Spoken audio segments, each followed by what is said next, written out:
Yesterday. Some part of the presentation is similar. I'm sorry for that if you have watched it, but the further parts of the presentation are offering some different details. So I'll be talking about the use of PRP in cosmetic applications in generally, but mostly in the hair treatments. What are the expectations and the realities are important to analyze and understand, or also evaluating the needs to identify any protocol which is indication based. So regarding platelet-rich plasma, we are talking about a DEPA classification. That means you are harvesting the blood from the patient, you prepare, manipulate the blood and prepare something to inject into the patient. That defines to know and analyze and evaluate what is that we are injecting into the patients. So we call simply it is DEPA, and standing for dose, how many platelets, efficacy of the protocol or the device, how many of the platelets are being recovered in percentage, activation details, sorry, it's wrong now, purity and activation, sorry for that. So actually generally acceptable criteria for DEPA score is roughly, we can say 60-65 is the minimum level of the platelet recovery, and 90-95% purity is the desired form of the platelet-rich plasma within the injectable form of final injectable platelet-rich plasma. So our, as being T-Lab, our DEPA relation stands for many years. We have been invited into many panels, discussions, trainings all over the world, including the one at IMCAS, and this is Dr. Jeremy Magalon, who has proposed DEPA classification years ago. And we have been attending and we have been participating there in order to standardize the PRP for the patients in better clinical outcomes. So to understand DEPA classification, you have to use the right tools, and you shall make an analysis, and this is one of the publications regarding how to do that. You can get into these kind of details by looking into it. What is platelet-rich plasma? You probably are having or injecting platelet-rich plasma into your patients for desired treatments, whatever you are doing or injecting. So basically, you are harvesting the blood and you are using the high or density gradient of the molecular weights of the cells by using centrifugation, and you are separating or concentrating some of the cells separating the cells from other ones. So basically, when you make the centrifugation, the higher molecular weight of red blood cells, and in terms of number, they are too much in compared to other cell types in the blood, so they go sedimented in the bottom layer of the tube or vacant containers, whatever you are using. And you generally know that the buffy coat layer stands in the middle, and upper part is platelet-rich plasma and platelet-poor plasma. But we have a different approach, which is the whole platelet-rich plasma is, the whole yellowish part of the plasma is the platelet-rich plasma. So this is a different approach, because you may not have a buffy coat layer, because sometimes you may not need buffy coat layer, because buffy coat layer is containing the leukocytes as white blood cells, or sometimes trying to collect the buffy coat layer, you may have some red blood cells, which can cause some hematocrit level to get higher, which is to be injected into your patient. Generally, it's not happening like that, or in some cases, some physicians are trying to have a small amount of red blood cells there due to cell interactions, because other cell types are interacting each other. But most of the times, most of the aesthetic practitioners are willing to have the platelet-rich plasma in big volume, because you're injecting not a small portion of body or skin. You are focusing on full facial rejuvenation or scalp treatments. That means you need to have much more volume. And the new approach of ours is offering you what you may desire for the purpose of your treatments. So you may have seen many kind of platelet-rich plasma preparation as these kind of compositions on the screen now. Even on the right side, you can see it's a very dark red color, but it is called PRP still. But if all of them are PRP, how to decide what type of PRP to be injected into the patient? So I'm sorry, you cannot analyze or understand by looking with the naked eye. So that's why DEPA is crucial to analyze and understand what type of composition that you have prepared to inject into your patients. So it can be slightly amber colored, pure yellow color. It can be much more volume in comparison to, for example, this one, or maybe this one. So it's a very small amount of platelet-rich plasma, but most of the other ones are offering you higher amounts of volume at least. We cannot know whether you may have too much platelets or some other cell types in it. So what is the platelet dose? Platelet dose is, platelet dose means you harvested the blood, you prepared your PRP, you are injecting the platelet-rich plasma into your patient. Platelet dose means how many of those platelets are to be injected into your patients. So it's simply a number by calculating the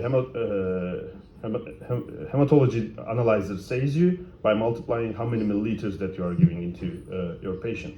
So total dose or total number of useful platelets to be injected into your patient. Platelet recovery rate is another crucial point of platelet-rich plasma preparations because you have harvested the blood, you have certain amount of numbers, red blood cells, certain leukocytes, and or platelets or the other cells. So you make the centrifugation, but you have harvested, let's say, 20 milliliters, but finally you are injecting only 4 milliliters. So how many of those platelets in percentage to be recovered into your final injectable platelet-rich plasma? So this is important because you've harvested too much volume, but you are injecting very less amount. So if you could recover most of the platelets, I told you 60-65% of platelets to be recovered seem to be initial level to be accepted as a DEPA score. If you can go up to 90%, for example, that means your protocol works perfectly fine. So that means how many of the percentage of the initially harvested platelets are to be separated from other cells and to be injected into your patients. This is called platelet recovery rate, and also this is called platelet capture efficiency. Platelet purity, this is the formulation of the platelet or preparation method of your platelet, whether you will have some leukocytes, red blood cells, or other cell types in your platelet, comparing to pure platelet-rich plasma. If you don't have other cell types, probably your purity level will be high, but purity level is not really related to the dose and recovery rate in terms of volume. So you can have 1 milliliters of platelet-rich plasma, but you can decrease the initial level even though, but still your platelet-rich plasma can be pure. So it cannot be considered as one of the most crucial ones within the term of whole analysis of what you are injecting into the patient. So simply how many of the platelets in percentage that you are having to be injected into the patient. So let's move and skip on to the platelet activation phase. You know, platelets are disc shape, they have their discoid shapes, and when they are interacted with some other activators or light absorption or some other factors, that their membrane is being broken, let's say, and the protruding pseudopods, they are like platelets, but when they are activated, the membrane is broken and they release their pseudopods to touch each other to form some kind of fibrin formation. So we are lucky as human beings as the platelets of humans can activate and form a 3D scaffold of formation like what you have seen on the scanning electron microscopic view. So that is good for the injection, for example, nasolabial folds or like the intradermal injection, or you can even go deeper, like ladder formation of injections to go like as much as you can or the indication will require. So you can put it down in any type of layer of the skin as according to the protocol that you want to follow. So what we have done, this is one of the latest publications that we have done. The platelet recovery rate and platelet doses in case increased within the presence of the sodium citrate, but in terms of volume, of course, if the volume is the same. When the white blood cells or leukocytes level are getting low, because that is the preparation protocol. So if you are centrifugating in order to form the platelet-rich plasma in big volume, you remember you won't have the buffy coat layer. If you don't have the buffy coat layer, you most probably decrease the white blood cell level comparing to the initial white blood cell level. So that means also when deciding or considering the platelets to be activated even outside the human body or inside the human body, in vitro or in vivo, you are focusing on to know about the activation of those cells. So we have studied here the TGF, VEGF, and PDGF growth factors in terms of comparing 3 different protocols. The protocol 1 is including the regular sodium citrate inside. Protocol 2 is just coated with a small amount of sodium citrate, and the third one is used without an anticoagulant to be analyzed. We have seen that the VEGF seemed to be better, but still the other ones are also good. And this study is not a study of freeze and thaw protocol. It's a full, fresh analysis of the growth factor content. So you can use different protocols or different systems, like not systems, but with anticoagulant or without an anticoagulant, you may have some different growth factor contents within that. Also, I will be talking about the gel. This is a comparison of a gel system tube and our T-Lab PRP tubes. So you can see that with the presence of the gel, because of centrifugation, you need to go higher rates of centrifugation because you want to get rid of the red blood cells. Otherwise, your platelet-rich plasma will fully be red. And since you have to go further steps or further rates of centrifugation, so you are collecting also the platelets under the gel. But with our system, even if they have not used the DEPA classification within that, we have finalized our studies higher than the gel formation. So the efficacy of the T-Lab tubes without gel is better comparing to any other gel type systems. And also we are not using the gel because of the safety. Of course, we cannot find any clinical data regarding the safety issues that the gel is being injected into the patient, because no doctor would like to study like that. Maybe some case reports, etc., but we cannot find it easily. This is a biochemistry publication, and if you have the gel inside the tubes, you may have some risks within your plasma that you have some remnants from the gel. And the gels are petrochemical products. Because we could not eliminate that risk, we decided not to put any of the gel inside the tubes, which causes better safety. So it's comfortable in terms of safety levels, and also it is better for the effectiveness of the protocols that we can follow without the gel. So this is something different. It is actually I have put it because of the activation and the polymerization of the platelets, and this is the flow cytometric characterization here. We used this is pure PRP, only PRP, and this part is the P-selectin, the activated cells with calcium chloride. You can see the polymerization, the cells here, and the polymerization with the arrows. So what happens with the activation of the platelets? It's happening like that. So this is even some other type of medicine, not for mainly for the aesthetic medicine, but we have finalized the osteogenic differentiation even with this study with the activation of the platelets. Anyway, so we want the cells to be activated, and we want the effect to go on further processes or further times, right? So this is another experimental study of ours that we use the polychromatic light source, that the platelet cells are being or are absorbing the light to break their membrane to start the process of the activation. So we used at first the calcium chloride, and we used the platelets with polychromatic light for 1 minute, 5 minutes, 10 minutes, and 10 plus minutes. And we analyzed the growth factor content here with the PDGF, platelet-rich growth factors, transforming growth factors, and the basic fibroblast growth factors. So as you can see, plus 10 here, especially with the basic fibroblast growth factors, it goes up to 28 days of sustained release of growth factors.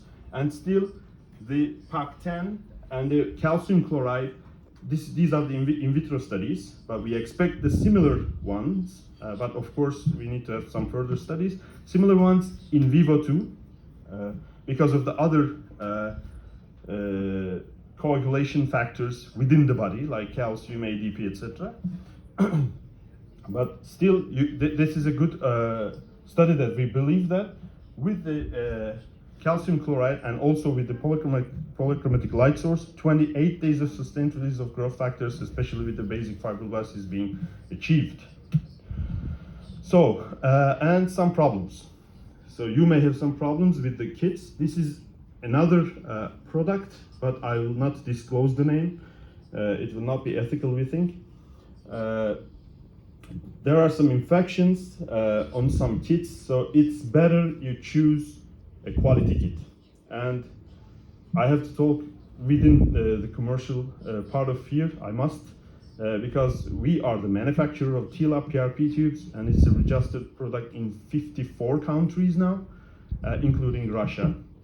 And this is another case which they found. It's a gel type system, by the way. It's good place for the bacteria or some causative disease causative agents to live and to multiply. The risk of infection here, you can see that the parts, this is way worse. These parts you can see. They have the authors had some other suspicions about some other bacteria, but when they have checked the gel system, they found the Pseudomonas aeruginosa and E. coli bacteria, and the necessary treatment took like 3 months on those patients, and those patients were completely treated afterwards, but it was an unpleasant situation for the patient and for the doctor. So another issue with the anti-inflammatory properties of the platelet-rich plasma. This is a very short term of study we have done in Turkey, in 19 Mayıs University. In this study,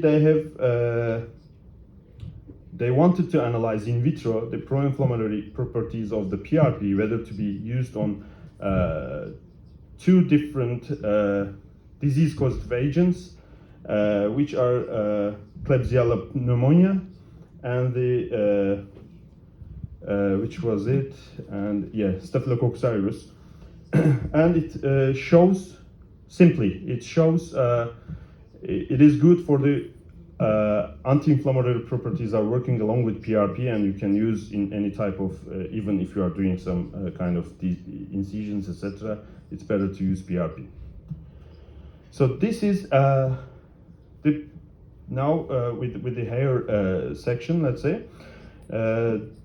These ones are with follicular unit extraction of hair transplantation combined with the PRP injections. As you can see here, this is 3,500 grafts of follicular unit extraction along with PRP was done here on this patient. And this one in the middle used 3,800 of grafts of FUE plus PRP injection. And the other one, it seems to be a good result, but I believe that there are plenty of good results too. Probably you have too. For more than 4,000 of grafts of FUE plus PRP, and you can see the before afters. So I will be talking about a very small amount of our geoxin liposome technology. So the liposome technology is like encapsulating the molecules inside the liposomes, And when you give it to the skin, for example, the release of those molecules are being sustained for long term in compared to other known systems. So this one is a combined of mesotherapy product with PRP. This is 4 weeks of interval. This is the 5th session of this patient. And most of the times in 15 days or 2 weeks apart of PRP injection is recommended. And the mesotherapical application, this is a combination therapy. A mesotherapical application starts with like 3 or 4 times a month, and then after 2 months or 3 months, they decrease the level of it, but they remain the PRP injections the same, like 2 weeks, 2 weeks apart.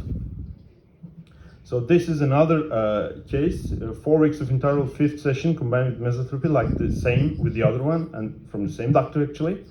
You can see, but those results, we don't have any hair transplantation, unlike the first ones I have shown.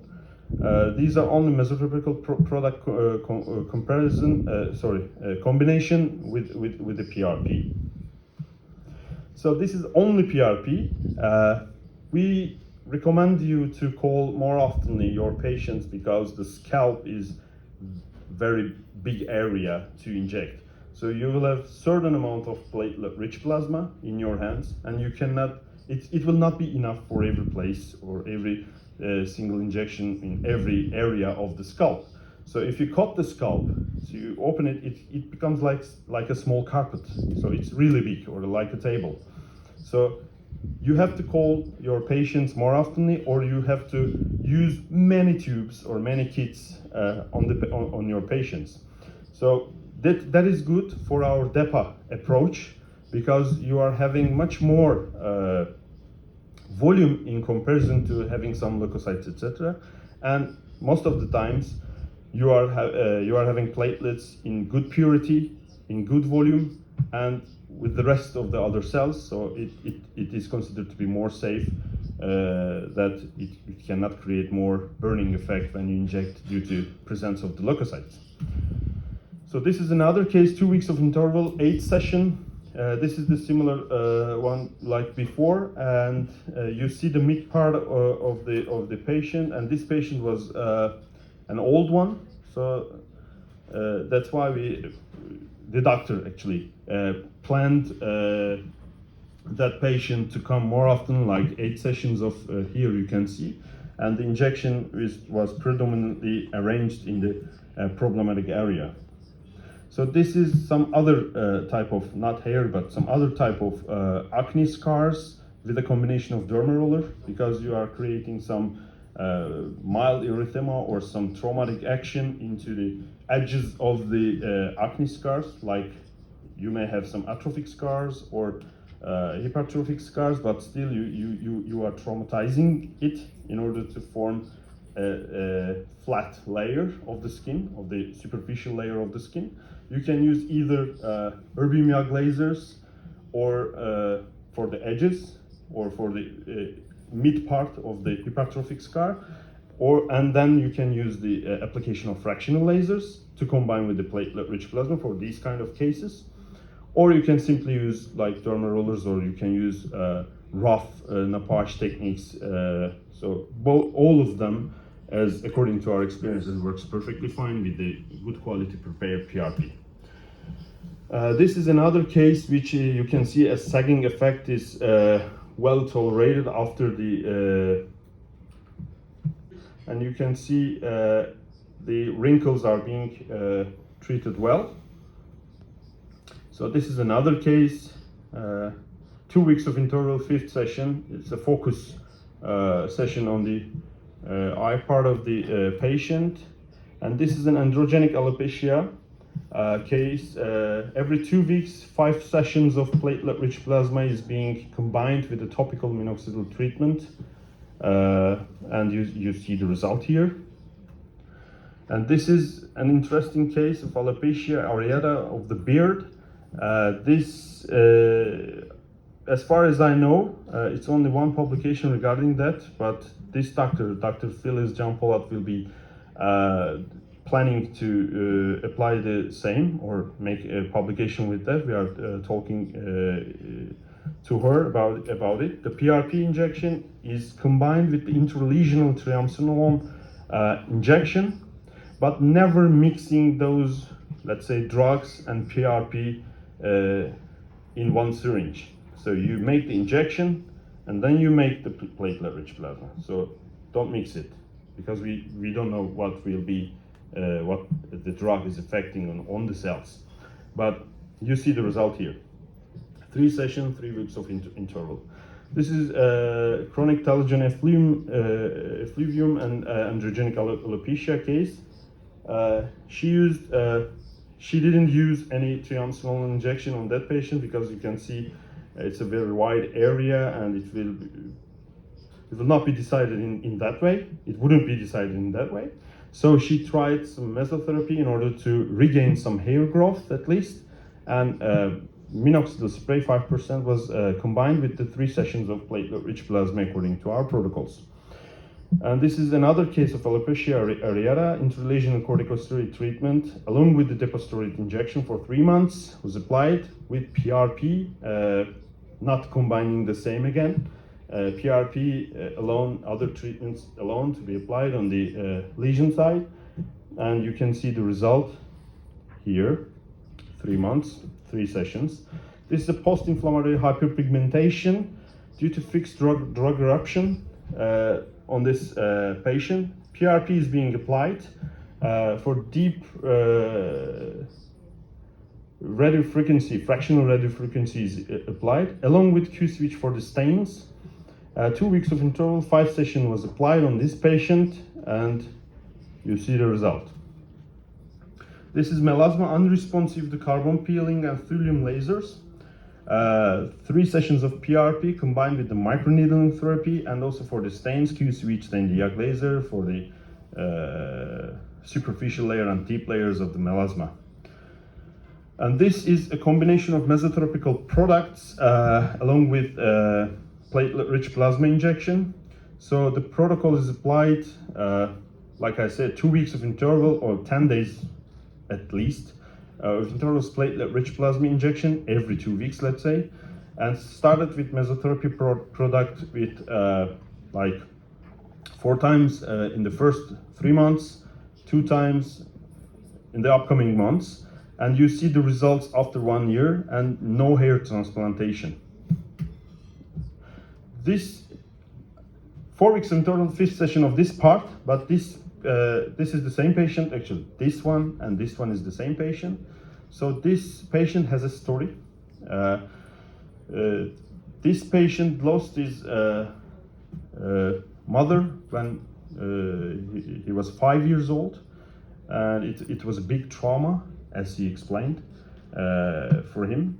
And he met the alopecia afterwards, and for 11 years he tried many various clinics, searched for some options, because when a teenager, it becomes very problematic, as we all know probably from this room. And this was a mesotherapy and PRP combination. The same protocol was applied to him, and you can see the result. And now he has regained his self-confidence, and he's very happy.